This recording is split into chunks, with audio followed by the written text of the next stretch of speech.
To coincide with the 1964 Tokyo Olympics, Japan launched the world's first high-speed train, the Shinkansen. Capable of running at 210 kilometers per hour, this groundbreaking bullet train inspired countries around the world to invest in high-speed rail. Today, these trains regularly travel at over 300 kilometers per hour, on par with the takeoff speed of a commercial airplane. But could these trains go even faster, whisking passengers to their destinations quicker than the smoothest flight? To answer this, it helps to understand how these trains reach their already impressive speeds.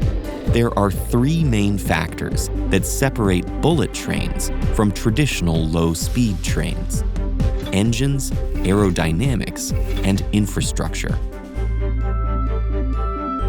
Most traditional trains are powered by combustion engines, which combust fuel, typically diesel, to turn an electric generator.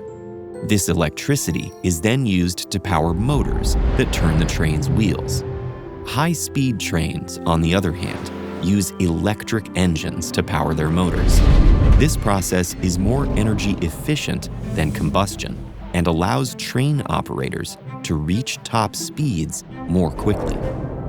Next up is aerodynamics. While low and high-speed trains use the same steel wheels to minimize friction with the track, bullet trains are also designed with aerodynamic bodies that slice through air with minimal resistance.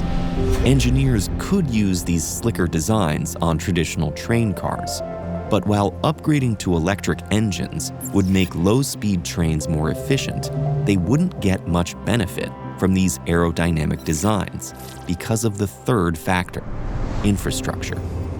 Traditional train tracks were built to meet people where they lived, ensuring stations were accessible to any potential passengers. But to prevent derailments in these highly populated areas, trains need to frequently decelerate to safely hit turns and crossroads. High-speed rails, on the other hand, were built to prioritize speed. They run on long, straight lines that avoid road crossings, sharp curves, and high-traffic areas. These three differences allow high-speed trains to reach top speeds over double their traditional counterparts. And since their infrastructure allows them to travel longer distances between stops, they spend more time cruising near top speed, often traveling up to 3 times the average speed of traditional trains. But new technology is emerging to make even faster trains. To eliminate friction between rails and wheels, engineers have developed new magnetic levitation, or maglev, trains. There are 2 major approaches here. In electromagnetic suspension, magnetized arms wrap under the track and pull the train up. Meanwhile, in electrodynamic suspension, coils embedded in the track create a pattern of alternating magnetic fields that interact with magnets on the train to float the vehicle a few centimeters in the air. To change speed, train operators alternate the direction of the train's magnetic field, attracting the front of the train to the next coil to speed up, or reversing the field's phase to brake. Given enough runway, these trains can reach speeds from 430 to a theoretical 600 kilometers per hour, allowing them to make the over 4,400-kilometer trip from New York City to Los Angeles in as little as 7 hours. So, why haven't we built maglev trains, or even high-speed trains, everywhere?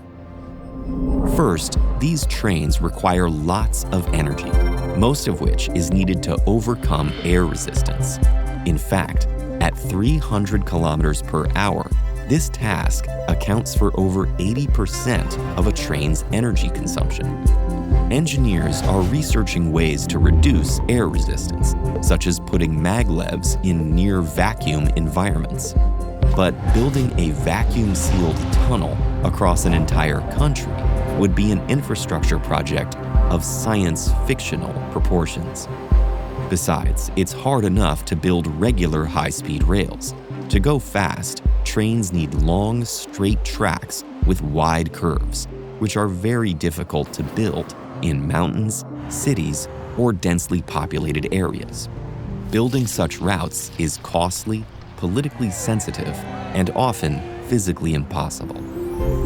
Despite these hurdles, Japan and China are expanding their existing high-speed and maglev rails, and several projects currently in development might finally bring high-speed rail to the US.